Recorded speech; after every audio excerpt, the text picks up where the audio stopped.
Welcome to Kryptonian Entertainment. I'm Chris. And I'm Bree. And Bree was supposed to bring water. I did. Anyway, let's jump right into the video. Episode 34, White After Labor Day. Do. This one hurt me. Yeah, I figured I did not want to do a Tommy video. But it fit so perfectly. It was after Labor Day. Yeah, the lengths all go to a moderately clever pun. Anyway, we're going to cheat on this Tommy. He's going to be like the easiest mini ever. It's going to be sloppy. We don't care. Because it's Tommy. Apothecary White. Contrast paint over our Krylon 2X Perfect Gray Medium, or Medium Primer. We're going to do the Apothecary White here. It's going to cheat for us. It's going to give some shading. It's going to look vaguely white when it's dry. It's going to be easy. Actually, this was going to be a really long one. You'll see the runtime we cut it down to is significant. We actually had over 2 hours of raw footage for this. There was a lot going on. So we've got 2 Tommies here today. One of these is from the Kickstarter box, and one of these is from the Legendary Ranger Waste of Money box full of Tommies. It's not actually I think it's this. of money. I think it's this one. I think this is the one from the Waste of Money box. It could be the other one. I don't know. I don't care. It's Tommy. But we decided. I decided I don't want to do 2 White Rangers today. I don't see the point in having 2 White Rangers. The sculpts are not different enough to really say, hey, let's do 2 White Rangers exactly correct. Well, one he's got Saba going behind him, and the other one he's got Saba going next to him. Well, in front of him. I mean, sure, but we're gonna flip the script on the second Tommy. I like the second Tommy better. Okay. So, White Ranger is a pretty obvious Ranger. He's got white clothes. He's got a black shield. He's got gold on him, and he carries a tiger sword. Black Templar is going to be the basis of our chest plate for this Ranger. But you'll notice, and I kind of just said we're going to flip the script on the last one, you'll notice I did the Apothecary White on the chest shield. Yeah. That's because we're inverting this guy. Ooh. He's going to be like Mr. Negative. It's going to be Nega White. Nega White. So it's going to be awesome. So like Nega Scott? Like Nega Scott, yes. He's negative awesome. So where I'm putting the black on normal boring White Ranger here is the visor. That little decorative area inside the helmet, that's black if you look at a reference photo of him, and the chest plate, whereas on Nega White Ranger here, we're actually going to do the base of the helmet and all of the spandex black. We're going to just flip all the colors. You should make him crazy. White turns to black, black turns to white. Since I have a feeling Bree's going to say it, no, Bree, I have not put the transitions in yet, so when things jump, don't worry about that. Okay. I actually had to cut a lot of video from this one because, like I said, it was a 2-hour run. Even when I speed everything up, it was still over an hour of painting Tommy on camera, and that's just, I don't want to comment on that. So, but the idea is pretty simple. It's going to be black everywhere you'd imagine White Ranger is going to be white. Okay. So we're able to kind of jump back and forth. And once we let that dry, we're going to come back. And we're going to move on to the next step, which is going to be our Runefang Steel. Yes. I picked this silver because it's the single brightest silver that I have. Yes, it is shiny, shiny bright. So this is very much like our Goldar video. For those of you who watched the Goldar video, we're going to do the gold a very similar way. On Goldar, we started by priming Goldar a silver, and then going into a wash and going into a contrast paint. On White Ranger here, we're starting with a painted-on silver, the brightest one we can get our hands on because we want a very bright, crisp gold on this Ranger. And I don't like to start with gold paint. I feel like I get better depth when I start with silver. Makes sense. Well, silver is a natural highlight of gold, believe it or not.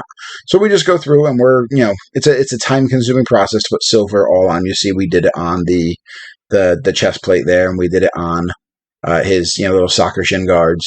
And his little man bracelets. Those are Van braces, Chris. No, they'd be Van braces on a real warrior. On Tommy Oliver, they're man bracelets. Oh, wow. Because this guy is the worst. Oh, wow. Did anybody really think they were going to get away with this episode with me not trashing him about every 10 seconds? I mean, I thought maybe we'd talk about something else other than your abundant loathing. If the doorbell rings, it's Jason David Frank, and he's here to kick me in the head, and I'm not home. Take a message.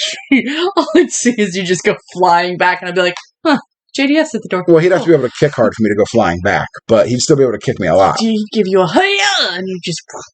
Well, he was an MMA fighter. Didn't he have like 1 fight? I don't know. I kept backing out of other fights. Anyway, we'll do the same silver on our Nega White Ranger, and then we're going to take out our Nuln Oil, and we're going to go all over the silver for both of them, and we're going to do this Nuln Oil. And because the Runefang has such little actual pigment in it, look at the way the Nuln Oil is going on.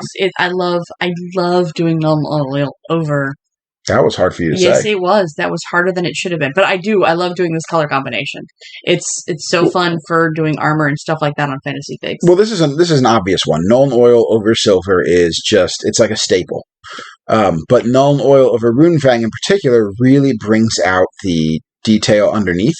Because the Runefang has so little pigment, the black just flows right into the grooves there. It's absolutely fantastic. So that's one of my favorite ways to do chainmail.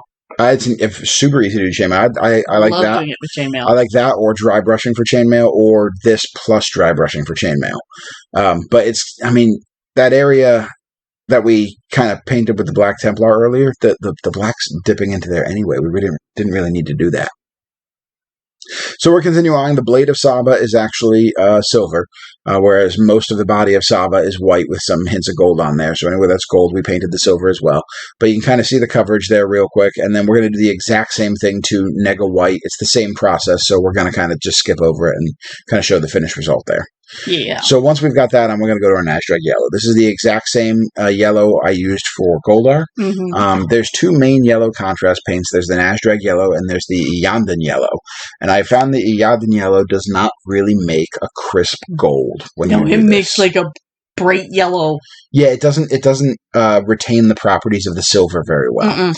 So on Nega White Ranger, what we're doing here is everywhere that was supposed to be silver, which would be kind of the Saba mouthpiece, the mouthpiece on the helmet itself, and Saba's blade are actually going to be gold. We're flipping the silver and the gold on Nega White Ranger. Yes. Whereas on regular White Ranger, my wage is... Yeah, that's absolutely where that had to go. So, while we're back on the Brute Squad here, everywhere that's going to be gold on White Ranger is going to just have this Nazzdrag Yellow. So again, this is a repeat of the same area we've been painting for the last several shots. We did it silver, then we did the Nuln Oil, and now we're doing it with the Nazzdrag. And this... Are we perhaps doing silver and gold? Silver and gold. This is a September episode. We're not into the Christmas episodes yet. We do have Christmas episodes coming. Oh, I hope we do silver and gold for Christmas episodes. Well, we will have Silver Ranger. Oh, that's true. And I do have another Gold Ranger that hasn't been painted. Oh, man, that makes the plans for December change. Well, I mean, I don't know. I don't like doing these double Ranger videos. Why don't you like doing the double Ranger? Well, we try to keep these videos around 15-ish minutes. This one's going to run longer than that. Because two Rangers. But with two Rangers going, there's so much extra raw footage that I don't feel like you get enough justice in seeing how I'm painting them. Although this is simple. We're just painting a contrast paint over an existing paint. If you watch our Goldar video, you kind of see how this is done. And we're using a relatively small bristled brush. We're just trying... That was a tongue twister, too. Wow, words are hard for us tonight. I feel like we should have had some alcoholic... I need a red potion. Imbibements might have helped us. Alcoholic imbibements, you say? You see, that's what I'm saying. We should have done that because it might have helped. So anyway, a relatively small bristled brush and some patience is really all it takes to get all this gold on our White Rangers. Okay, I know you're going to just look at me. Don't say it. You're going to look at me and you're going to say mean things to me later off the air. But I think it looks great. I don't like you. I knew it. Guess what? We're about done. I mean, yeah. You could stop your White Ranger right here. And you have a good-looking White Ranger. Pretty on point. We're not going to do that. Of course not. We're going to take everything a step further. I got enough zone here, so we're going to pull out our Liberator Gold. Okay. And our Liberator Gold is going to highlight our golds to give it even higher pop. I want you to take a moment and consider that you put this much effort into Tommy Oliver. This is our last video. I'm never making another one again. I'm throwing away my Heroes of the Grid figs after this video is over because my wife is being a jackass. Oh, now we're shut down. This episode's sponsored by Jackasses. Not to be confused with NTV's Jackass, which... I would much rather do some of those stunts than continue painting Tommy Oliver figs. But look how good he looks. I know, it's fantastic. It's such it's a simple model because he's a simple character with no depth. Oh wow! Or he's a little kid once again playing an adult. I'm going to lose all of our viewership on this one. They're going to be like, "But Chris, Tommy Oliver." And you're going to be like, but no. There's still plenty more Power Rangers to come here, folks. We're going to keep doing Power Rangers every Monday. We're going to be adding a lot more to the channel here. We're trying to go to a 5-day-a-week schedule here soon. This episode brought to you by announcements about other episodes that will be largely irrelevant if you watch this episode any other time than when it premieres. I mean... But anyway, we're just kind of going over, and again, we're all the spots that are gold, we're leaving that kind of that black from the Nuln Oil and the darkest gold from the Nazzdrag in the recesses, and we're just doing this Liberator Gold over those. We could take it another step further and take the Runefang Steel out when we're done, because Runefang Steel actually is an excellent highlight to gold. Just on the very edges, it really does make it pop. We're probably going to do that on Mega Goldar just because he's so big. Mega Goldar. But we're not going to do that here. I'm not giving this figure that much love. That's just not going to happen. But again, we could stop right here, and we'd have we went from a good looking good looking White Ranger to an above average looking Gold Ranger here. Gold Ranger again. Gold Ranger again. See, I just keep channeling Rangers I like better than White Ranger. I'm just going to start reading off all the Rangers. I even like Chromatic Ranger better than this. Chromatic Ranger, for those of you playing the home game, is Cretoni Spawn number 1's personal ranger. Oh, yes. That he made up, who has the powers of Prism, basically. Yeah, he can pull from anybody. He's like Megaforce on overdrive. Megaforce on steroids? Yeah. Megaforce after deleting the Tommy Oliver protocols. Yeah, it pulls from everybody. It's glorious to watch a 6-year-old, 7-year-old get into Power Rangers and come up with their own Ranger. So anyway, we could stop our White Ranger right here. And you got the right name. And we went from good to above average. On our Nega White Ranger, on the other hand, we're just going to do the same thing. We're going to highlight the little bits of gold. There's not much gold on this one.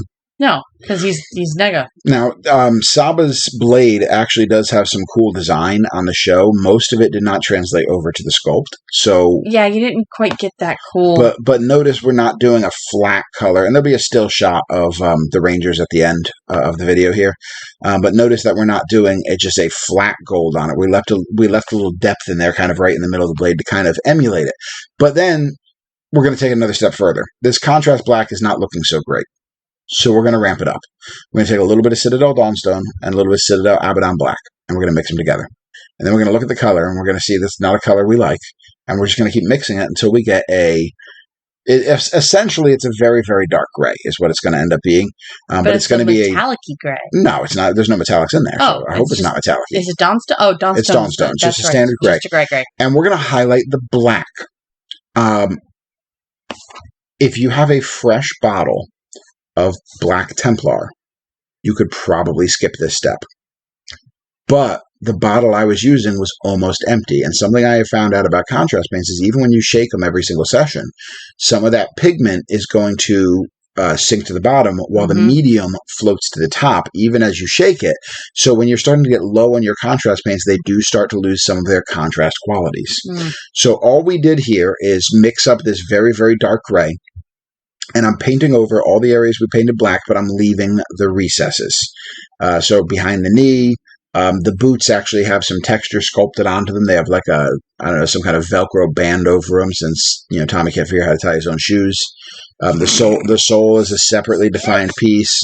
And basically everywhere there's a recess, we're leaving the Black Templar, and you can kind of see it in throwback to a previous episode, the groin area. Oh. You said it again. I did. We're back on the groin. Next, we're going to slather, and it's all going to be over. I have avoided saying that this entire episode so far. I've been conscious of it, actually. I've been conscious of the fact that I say slather far too often. But you can see, and actually, it's even sped up. You can really see the definition here. Yeah, it does help. It helps a lot to give that little bit of highlight. And if anything, it looks a little too gray right here. It does not when we're done. Yeah. It's going to darken as it dries a little bit. And I just put up another light in the room here. So I have two lights, two pretty powerful lights shining on the painting area now when I do these videos. I think it's actually really helping the visuals of the video. But you're not going to be playing the game under two extremely bright lights coming from opposite sides to, reduce or eliminate as many shadows as possible. I mean, you might. I mean, we don't know your life. You might be doing that. You're not. You might want to have the sun above you. Anybody who's admitting to playing a Tommy Oliver has the shades drawn so the neighbors can't see. It's like, oh no, I can't let them know. But you'll notice we still have a lot of silver on this guy. Yeah. And we could stop here on Nega White. But no. But we're not going to. So we're going to come out. We're going to pull out our Abaddon Black one more time. And that area on like the ridge, the crest of his helmet, those little faux Klingon marks on the forehead of the helmet there. Yeah. We're taking our Abaddon Black and we're painting in those on the full White Ranger style because they are supposed to be definitively black. He would totally support Galron. So we're going to... I'm just saying. So we're going to go ahead and just paint that black ourselves. And now the whisker area of the helmet is... Hey, that was professional. So the whisker area of the helmet is supposed to be white on the standard Gold Ranger, kind of that area on his cheeks there. Yeah. So we're doing that black on our Nega White Ranger. He's opposite, therefore he's better because Tommy Oliver is garbage. So is he Oliver Tommy? He's Oliver Stone. That does not make him better. That makes him crazy. He's the White Stranger. Oh, nope. Yeah. You'll also notice I'm doing a little bit of black at the tip of the visor, at the bottom of the helmet. It's just to create definition on the visor because we're doing a white visor on Nega White. So then we're going to go in and we're going to take our Runefang Steel, and the black got away from us a little bit on the cheeks. Mm-hmm. So we touch that up, and we're going to go over all of the silver areas just like we did with the gold areas in the White Ranger. Chris, I just thought of something. Did I put way too much effort into a Tommy Oliver? Well, I mean, you put way too much effort into 2 Tommy Olivers. But no, you know that paint that we picked up at Michael's, the shimmery white? The stuff that we picked up absolutely, a week and a half after I painted these models? Yes. Yes, I know. But I was thinking, something like that would be cool in the visor because it's a color shift color. It wouldn't be bad. Actually, it would be cool if I was going to do the metallic Rangers because I actually thought about doing this other White Ranger as metallic armor. But my problem is I can't get a second Billy figure unless I get a whole nother starter box, and I can't justify buying a whole starter box just for a second Billy figure because I have the new Cat, the new Aisha, the new Adam, the new Rocky. If I just had another Billy, I could do those all as metallic armor, and that would be really, really cool. And I was originally going to save this White Ranger for that. I also considered, because I've seen people do this, the Battle for the Grid video game White Ranger suit. There is an alternate White Ranger suit in that video game. There is. That's true. And I could have done this Nega White Ranger like that, but I actually decided not to. I decided to completely flip the colors. Costume. Well, yeah, but I didn't want to do that because I wanted something that really nobody has done. Now, unfortunately, I'm sharing this on video, so there might be at least one person who decides to do it this way, and now mine is no longer unique. So, I mean, yeah. But is that going to be bad? I mean, look how cool he looks. Oh, Nega White is awesome. He looks really cool. Like, I'd maybe let that guy go into battle while I go fight something else. So today we're using our Army Painter matte white instead of our Vallejo Dead White. We're mixing it up a little bit because we can. Isn't this one thinner, though? No, it's actually much thicker. Oh, is it? Okay. So we're painting in the whisker areas here on our standard white. Gotta have it with whiskers. My problem with Army Painter, and I don't have a significant number of their paints. I'm going to go ahead and say that. And I'm not saying they're a bad line of paints. They've actually got some cool pigments. They do. My problem with Army Painter is one of two things has historically happened with me with their bottles. They're either so aggressively thick that thinning them down requires one of my more special mediums rather than just water. Mm-hmm. Or the newer ones, and from what I've heard on the interwebs, and everything you read on the interwebs is true. Obviously. From what I've heard on the interwebs, some of the newer ones actually come with warning labels for what I'm about to describe that I have had happen to me. There is a layer of medium sitting at the top of the bottle that even shaking it won't make it go away. It's like that soggy mustard juice. Oh, yeah. And there's the ketchup juice, too. From what I've heard, so that same Klingon ridge there, we're doing it white on Nega White Ranger because everything's opposite. Yeah. So I've experienced this myself. I have not gotten one that has the warning label, but I'm told I've seen photos, if they were not made up by people, of a warning label that says you got to squeeze out the mustard juice before you shake up the paint and get it to go. And I don't know, maybe that is a better way of packaging a paint. Or maybe it's worse, maybe it's better. It feels worse to me as a consumer because I feel like in, what is this, a 2.5 milliliter bottle or whatever it is, like it's between like 2 and 4 milliliters. It feels like I'm squirting out a half a milliliter of material from the bottle. It feels bad as a consumer. Right. That said, I do have some Army Painter paints. They fit in just fine with my other paints, and I will use them on occasion as well. I mean, I haven't had a deal-breaking problem with them, but I just wanted to share, especially for, newer painters who still watch the channel. That is the experience I've had. They're either aggressively thick or have that weird mustard juice at the top. So watch for mustard juice. Watch for mustard juice. So you'll notice my my brush disappears every couple of seconds here. That's not just for the pigment on the paintbrush. This matte white was, like all the other matte whites, or like a lot of the other Army Painters I've used, was aggressively thick. Every time I disappear off the camera with the brush, I'm dipping my brush in water and then dipping it back into clean water. Clean water. I have a palette that I don't use the way most people do. I have a wet palette for when I want to mix colors. Maybe I'll make a video on how I made the wet palette one day. But the other palette I have has, I don't know, it's like 10 or 12 wells in it. And what I'll do is, anytime I start a new color, I'll put a little dab of water in one of the wells, and I'll dip the brush in that water and then dip it into the paint instead of taking paint out to thin myself. Well, now you're throwing things. I got angry. It's Tommy Oliver still. I mean, that's legit. So we've shifted over to the White Ranger, and we're doing the same thing. We're doing the same thing we did with the highlight and the black. We're doing it with the white. We're leaving the recesses that Apothecary White. We didn't have to do this. We could have stopped. I've said this several times. But this went on really crisp. Yeah, it does. And it's because there's not a lot of detail on this model. We did our Lord Drakon before we started making videos. Mm-hmm. I've posted photos of him before, and if you want to throw one of them on the Instagram if you haven't already. He is already up, so... Fair enough. If you go to the Drakon, there's a lot of additional muscular details sculpted onto the mini. I call that... You did do Drakon as a video. No, I didn't do Drakon. Oh, not Drakon. Not Drakon. I haven't posted Drakon yet. So there's a lot of additional musculature sculpted on the Drakon miniature. I call that overcompensation, Tommy. I mean, that's Drakon in like... But it makes the white not go on as smooth because you got to leave those recesses a different color. You'll see I've gone back to Nega White as well. Mm-hmm. Because that paint was so thick, I noticed I was going to start losing and obscuring detail if I kept adding white. So I waited for it to dry for a little bit before I went back and added more. That multiple layers concept. But again, we could now stop right here. And we are more or less stopped right here. We're going into the base. So this is where we get our Abaddon Black, and we... Oh, here it comes. Wait for it.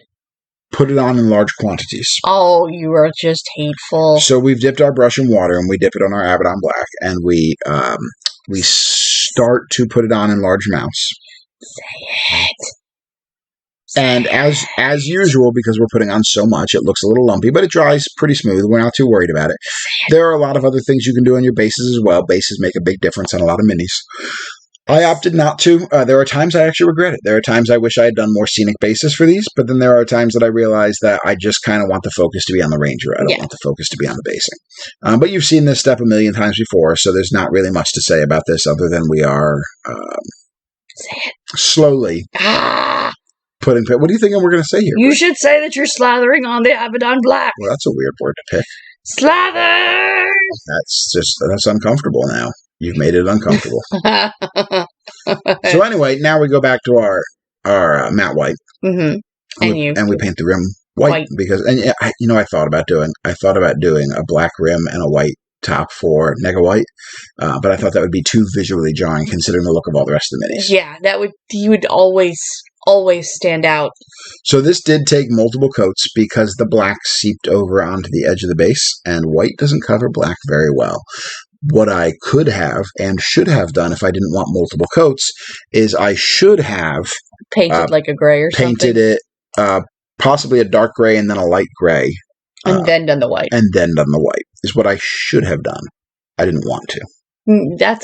That's for somebody who's trying to be efficient in their paint jobs. Well, you'll also notice that I'm not sure what I did here, but you'll also notice that my painting pad, which is just a piece of 50-cent foam core, has been pushed away and my desk is showing. Oh, no. So the shot is not great on this one. And if you look at my desk, you'll see the results of what happens when somebody, Bree, paints on my desk and gets little stipples of paint on it. That's not just me. Well, there's also some light scratches there from just moving things around on the desk because I built my gaming table. I do my video painting on my gaming table.